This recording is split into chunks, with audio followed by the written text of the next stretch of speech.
A directora xeral de Xuventude, Cecilia Vázquez, participou na inauguración da exposición dos proxectos finalistas da especialidade de deseño de xoias do programa Xuventude Crea 2017.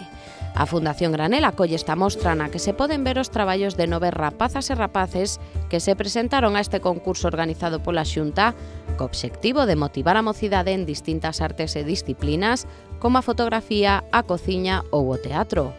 No caso do deseño de xoias, os participantes que se presentaron con pseudónimos foron David Gol, ca obra Natura Pura, Oronión e as pezas tituladas Tañidos e Cada vez exquisito, que presentou unha liña baixo nome de Sinfonía.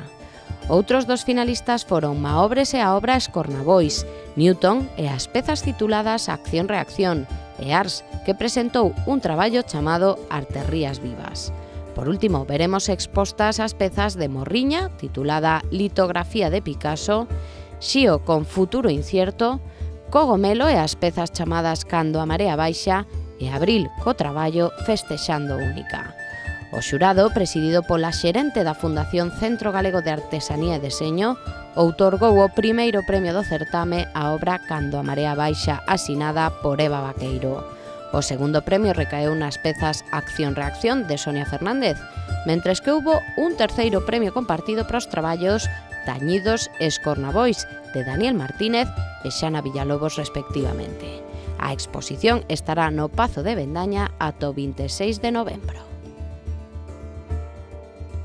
Eu normalmente parto de algo que atopo ou algo que teño eu e de aí como que empezo a crear un concepto e vou evolucionando.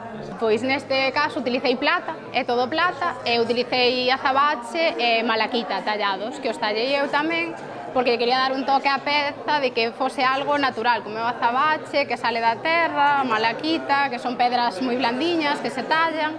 Entón, quería darlle ese punto de cousas máis blandas, que non fose todo tan duro, tan frío como é a plata, non? Darlle un punto de calidez. Toda a colección suena, un sonido así de claveles moi dulce, moi tal, e creo que es un poco de cuando era pequeño y tenía miedo a la oscuridad. Eso de encontrar un sonido agradable, quizás una nana o un sonido infantil, y el tener la luz, que es siempre algo que siempre la sigue, te hace seguir adelante, es esperanza, simboliza muchas cosas para mí, vamos. Pensei un pouco na linguaxe braille dos cegos, e levoume un pouco a traballar con este tipo de texturas, de bolitas e palitos, para que un pouco pois, a peza fose non só para vela, senón tamén para tocala.